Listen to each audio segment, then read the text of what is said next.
మనకి ఏంటి ఏం ఛాలెంజెస్ ఉన్నాయనేది అనుభవపూర్వకంగా నేను చెప్పడానికి ప్రయత్నం చేస్తాను.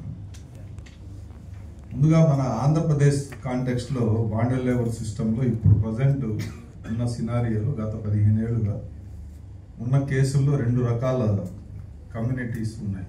ఒకటి most of the bonded labour release అయిన వాళ్ళు కానీ సిస్టంలో కానీ ఉన్నవాళ్ళు ఎక్కువ మంది యానాదులు. దాన్ని మనం ఒప్పుకోక తప్పదు. లేదు ఇంకేదైనా ఉంటే మీరు చెప్పొచ్చు. రెండవది వలస కార్మికులు, ఇంటర్స్టేట్ మైగ్రేషన్ వర్కర్స్. ఈ 2 రకాలు వాళ్ళు ఉన్నారు. కాదంటే ఎవరైనా చెప్పచ్చు. నేను 92 నుంచి యానాదుల గురించి నాకు అవగాహన ఉంది. మా ఊళ్ళో 4 రకాల యానాదులు ఉండేవాళ్ళు. నేను ఫస్ట్ 89లో చల్లా చెదురైన అనాథలు, చల్లా యానాదులని ఉదయం పత్రికలో ఒక ఆర్టికల్ రాసి అవార్డు తీసుకున్నాను. ఆ నుంచి నాకు ఉత్సుకత ఉండేది యానాదులు ఏంటి అని.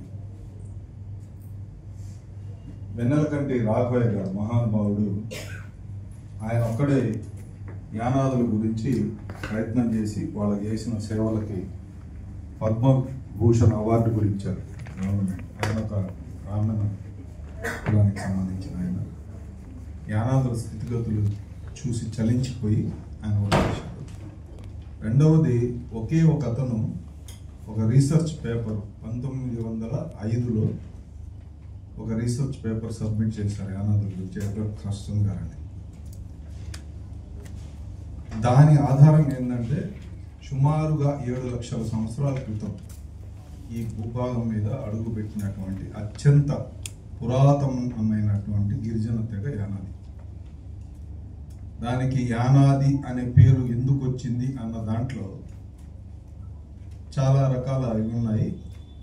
అనాది అనే ఒక ఇది అంటే ఆదిమ జాతికి సంబంధించిన ఆదివాసి అన్న దాంతో చిన్న కన్క్లూజన్కి వస్తే యానాదిగా మారింది అనేది స్పష్టమైనటువంటి ఇది లేదు. మరి అప్పట్లో బ్రిటిష్ వాళ్ళు వచ్చిన తర్వాత ఈ బాండెడ్ లేబర్ సిస్టమ్ అప్పటి నుంచే వీళ్ళ మీద ప్రయోగించి క్రిమినల్ ట్రైబల్ యాక్ట్ అని ఒకటి తీసుకొచ్చారు. నాకు ఊహ వచ్చిన తర్వాత ఈ చట్టం అబాలిషన్ చేసిన తర్వాత కూడా, అంటే వెన్నెలకంటి రాఘవయ్య గారు ఈ చట్టాన్ని ఆయన అప్పట్లో కాంగ్రెస్ ప్రభుత్వంలో మద్రాసు ఆంధ్రప్రదేశ్ కలిసినప్పుడు కాంగ్రెస్ ప్రెసిడెంట్గా ఉండి వారి కోడలు వివి గారి వాళ్ళ అమ్మాయి ఆయనకున్న ఇన్ఫ్లుయెన్స్తో ఈ చట్టాన్ని అబాలిషన్ చేయించి అంటే తీర్చేసి చేశారు. క్రిమినల్ ట్రైబల్ యాక్ట్ అంటే ఒక గ్రామం నుంచి ఒక యానాది ఇంకో గ్రామానికి వెళ్ళాలంటే ఆ రోజుల్లో మున్సిపల్ కానీ ఎవరైనా ఒక పెద్ద మనిషి ఒక లెటర్ ఇవ్వాలి. వీడు ఫలానోడు ఈ ఊరి నుంచి ఇంకో ఊరికి వెళ్తున్నాడు కాబట్టి తనని అనుమతించండి అని ఒక లెటర్ తీసుకుని వెళ్లాల్సిన దుస్థితి. నాకు ఊహ వచ్చిన తర్వాత కూడా ఎక్కడ రైతుల దగ్గర మోటార్ దొంగతనం జరిగినా, ఏ దొంగతనం జరిగినా కూడా పోలీసులు ఫస్ట్ యానాదులను తీసుకొచ్చి లోపలేసేవాడు. ఇది ఏంటి అని అంటే వీళ్ళు పుట్టుకతో దొంగలు. క్రిమినల్ ట్రైబల్ యాక్ట్ ఏం చెప్తుంది? పుట్టుకతో యానాదులు దొంగలు. అలాంటి స్థితి నుంచి ఈరోజు మన వాళ్ళు ఎవరైతే ఇక్కడ కూర్చొని మాట్లాడారో నిజంగా ఇది ఒక మంచి ప్రయత్నం. ఎందుకంటే 100కి 80% మంది యానాదులంతా బాండెడ్ లేబర్ సిస్టంలో ఉన్నారు. ఎవరైనా ఛాలెంజ్ చేస్తారు. రెండవది ఇందాక ఈ హ్యాండ్ చూపించారు కదా, ఈ 4గిట్లో కూడా నేను ఇక్కడికి వచ్చే ముందు ఒక మిత్రుడికి ఎన్జిఓ మిత్రుడికి ఫోన్ చేశా, వర్క్షాప్కి వస్తున్నామని. బాండెడ్ లేబర్ ఎక్కడ ఉన్నారయ్యా? సరే నువ్వు వాడికి రా, నీకు తెలుస్తుంది ఎక్కడ ఉందో అని. కానీ ఆయన రాలా, ఆయన స్టాఫ్ని పంపించాడు. ఇక్కడ మనం అర్థం చేసుకోవాల్సింది ఏంటంటే చట్టం. ఇప్పుడు ఇందాక చెప్పారు, ఎన్నో ప్రశ్నలు వేశారు కదా. మనల్ని మనం ప్రశ్నించుకుంటే ఆటోలో 20 మంది వెళ్తుంటారు. చట్టరీత్యా అది కరెక్టా? యాక్సిడెంట్ అయితే అప్పుడు ఇందాక శ్రీనివాసరావు గారు అడిగారు, మరి ఇంతమంది ఉన్నారు కదా ఈ వ్యవస్థలో అని చెప్పి, మరి వాళ్ళు ఎందుకు రెస్పాండ్ కారు అని అంటే ఏదైనా ఇష్యూ వచ్చినప్పుడు రెస్పాండ్ అవుతారు. ఇక్కడ జరిగిన కేసులన్నీ 190% మంది ఇష్యూ బేస్డ్ అనమాట. ఒక సమస్య వస్తే జరిగింది.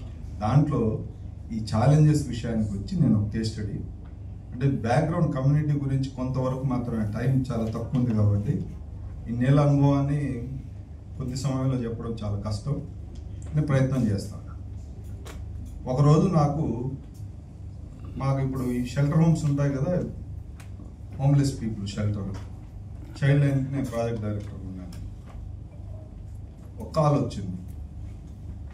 ఎవరో ఒక స్ట్రేంజర్ వెళ్తూ గూడూరులో రైల్వే గేట్ దగ్గర వినాయకుడి గుడి దగ్గర ఒక అమ్మాయి ఏడుస్తుంది, చూడ్డానికి అనాథుల అమ్మాయి లాగా ఉంది, మీరు అనాథుల గురించి పనిచేస్తారు కాబట్టి సార్ మీకు సమాచారం ఇస్తున్నా అన్నారు.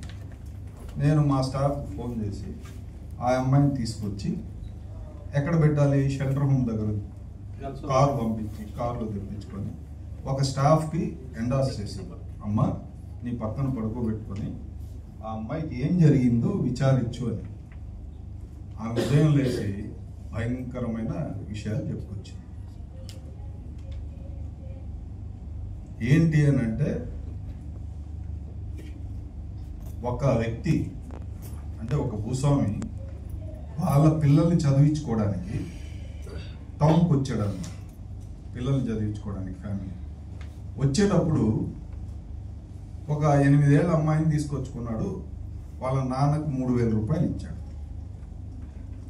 3,000 రూపాయలు ఇచ్చిన తర్వాత వాళ్ళ ఇంట్లో ఆ అమ్మాయి పని